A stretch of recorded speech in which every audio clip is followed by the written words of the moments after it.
കേരള യൂണിവേഴ്സിറ്റിയിലേക്ക് പുതിയൊരു റിക്രൂട്ട്മെൻറ്റ് നോട്ടിഫിക്കേഷനും കൂടി ഇപ്പോൾ ഓൺലൈനായിട്ട് കേരള സർക്കാരിൻ്റെ കീഴിലേക്ക് ക്ഷണിച്ചിട്ടുണ്ട്.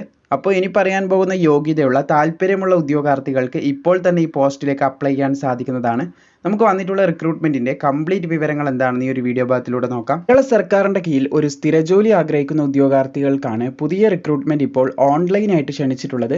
15/5/2024 ഗസറ്റഡിൽ ഈ തസ്തികയിലേക്ക് അപേക്ഷിക്കേണ്ട അവസാന തീയതിയായിട്ട് പറഞ്ഞിട്ടുള്ളത് 19/6/2024 വരെ നിങ്ങൾക്ക് ഓൺലൈൻ അപേക്ഷ സമർപ്പിക്കാൻ സാധിക്കുന്നതായിരിക്കും.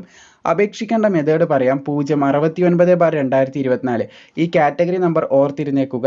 അതിനുശേഷം ഇനി പറയാൻ പോകുന്ന യോഗ്യത നിങ്ങൾക്കുണ്ടെങ്കിൽ അല്ലെങ്കിൽ നിങ്ങളുടെ സുഹൃത്തുക്കൾക്കുണ്ടെങ്കിൽ ഈ ഒരു PSCൻ്റെ വെബ്സൈറ്റിൽ നിങ്ങൾ വൺ ടൈം രജിസ്ട്രേഷൻ കംപ്ലീറ്റ് ചെയ്തവരാണെങ്കിൽ ലോഗിൻ ചെയ്തതിന് ശേഷം ഈ ഒരു കാറ്റഗറി നമ്പറിലൂടെ നിങ്ങൾക്ക് അപ്ലൈ ചെയ്യാൻ സാധിക്കുന്നതായിരിക്കും. അപ്പോൾ യോഗ്യതയുള്ള സുഹൃത്തുക്കളിലേക്ക് ഷെയർ ചെയ്യാൻ മറക്കേണ്ട. അപ്പോൾ യൂണിവേഴ്സിറ്റി ഇൻ കേരളയിലേക്കാണ് പുതിയ വിജ്ഞാപനം അസിസ്റ്റന്റ് എഞ്ചിനീയറിലേക്ക് ക്ഷണിച്ചിട്ടുള്ളത്. ഇൻസ്ട്രുമെൻറ്റേഷൻ ആണെന്ന് ശ്രദ്ധിച്ചിരിക്കുക. 1,15,300 രൂപ വരെ ശമ്പളം ലഭിക്കാവുന്ന പോസ്റ്റാണിത്. നിലവിൽ ഒരു വേക്കൻസിയാണ് റിപ്പോർട്ട് ചെയ്തിട്ടുള്ളത്. അപ്പോൾ ഈ ഒരു വേക്കൻസിനെ വിലയിരുത്തി നിങ്ങൾ അപേക്ഷിക്കാതിരിക്കേണ്ട. നിങ്ങൾക്ക് താല്പര്യമുണ്ടെങ്കിൽ യോഗ്യതയുണ്ടെങ്കിൽ തീർച്ചയായിട്ടും അപ്ലൈ ചെയ്യുക. അതുപോലെ method of appointment direct recruitment ആണ്. യോഗ്യതയുള്ള എല്ലാവർക്കും അപ്ലൈ ചെയ്യാം. 21 വയസ്സ് മുതൽ 40 വയസ്സ് വരെയാണ് അപേക്ഷിക്കാനുള്ള പ്രായപരിധി പറഞ്ഞിട്ടുള്ളത്. 2/1/1984 1/1/2003 ഈ ഒരു ഡേറ്റിലും ഇതിൻ്റെ ഇടയിലും ജനിച്ച ഉദ്യോഗാർത്ഥികൾക്ക് അപ്ലൈ ചെയ്യാൻ സാധിക്കുന്നതായിരിക്കുമെന്ന് പ്രത്യേകം ശ്രദ്ധിച്ചിരിക്കുക.